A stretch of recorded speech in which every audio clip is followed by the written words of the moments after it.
Sausie vingrinājumi. Armijā ir šāds termins, kas ir domāts, lai izspēlētu, notestētu konceptus par to stratēģiju vai taktiku vai tam līdzīgi. Un interesanti bija tādā seminārā GLS, un tur bija viens video lekcija par to, kā īstenībā Amerikā gaisa piloti, kas ar reaktīvām lidmašīnām lido. Un tur bija mazs video rulīts, kā viņi izspēlē šo sauso vingrinājumu. Un no malas liekas, ka lieli vīri, sakačāti vīri kaut ko tur muļķojās. Bet tur, man liekas, ir tā, tur vienā brīdī tāda nopietnība ieslēdzās, ka cik īstenībā tas ir kritiski, kad mēs, Salamans saka, gudrais paredz nelaimi. Un tas nozīmē, ka gudrais sevi trenē sausajos vingrinājumos, kad mēs izspēlējam dažādas situācijas par savu dzīvi.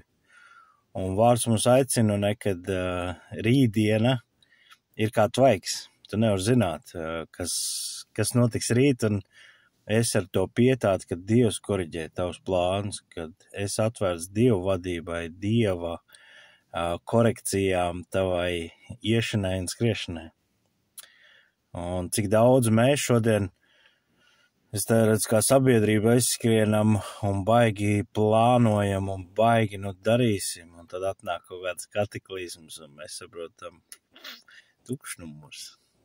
Bet neatkarīgi no tā fona, cik tu savai dzīvei esi šos sausos vingrinājumus izdarījis. Man ļoti rezonēja, ko GLS vadītājs teica, ka tas motīvs, kāpēc viņš to dara, viņš varbūt kad veido platformu tam, lai viņiem bērniem augt līdz kaut kas jēdzīgs, kaut kas vērtīgs. Man tas ļoti rezonēja, un tas reiz liek manā ikdienā, ko manas darbības, manā skriešana un iešana, ko viņi audzē līdzās maniem bērniem. Vai to batutu, atspērienu vietu, vai es viņiem roku bedri. Un es domāju, katrs no mums ir piedzīvojis abas tās realitātes, vai reputācijas kontekstā, vai nezinu, kaut kādu ienaidnieku ziņā, kad tu nesaproti, kāpēc tu nepatīc cilvēkam, bet izrādās, ka tur ir, vai tu esi tai grupā, vai tā ne tai klasē, vai vienkārši tāpēc, ka tu esi kāds grupas piederīgs, tu uzreiz esi kaut kur nokancelēts.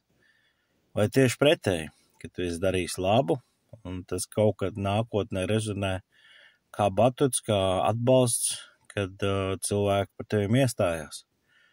Ja viņi saka, tu manam bērnam tad palīdzēji, vai tu tur to izdarīji, un tāpēc es tev tagad palīdzu. Jā, tā kā es domāju, es aicinu katru padomāt, kur mēs varam šos sausos vingrinājumus darīt. Ne? Savās finansēs, savās kaut kādās ģimenes struktūrās, ne? Kad mēs skaidri nokomunicējam, kas ir mūsu prioritātes, ne?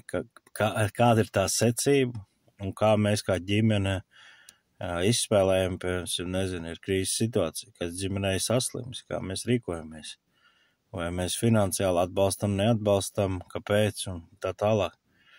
Un man liekas, jo skrupulozāk, jo detalizētāk to var izdarīt, jo vieglāka dzīve un ātrāk pieņemts lēmums var darīt. Jo lēmumu pieņemšanas temps ir ļoti kritisks, un to es savā dzīvē piedzīvoju, kad, ja lēni pieņem lēmumus, tad par to ir jāmaksā ar uzviju. Protams, ir viens, kad uz Dievu ir jāgaida, tas ir cits kaut kas, bet ir kaut kādas pamatlietas, kur tev ir Dievs devis autoritāti ar savu veselo saprātu domāt, tehniskās lietas un tam līdzīgi. Un tur ir svarīgi, kad mēs mākam risināt, ka mēs pēc iespējas vairāk daudzpusīgāk tās lietas daram. Tā kā es sveitīts un es tevi izaicinu pastrādāt pie saviem vingrinājumiem. Arī ar sievu, piemēram, ja tev ir strīds, kāds ir tas sausais vingrinājums tai gadījumā? Vai mēs ņemam palīdzību no zāles, vai mēs baigie Rembo tiksim pašgalā? Jā, vai priekš sevīm, kas ir metrikas, jā, tavai dzīvei? Izlasīta grāmata, nopelnīta nauda, iekonomēts laiks vai pavadīts laiks? Kas ir tie tavi triggeri, tavās lietas, ko tu gribi realizēt savā dzīvē? Šalom!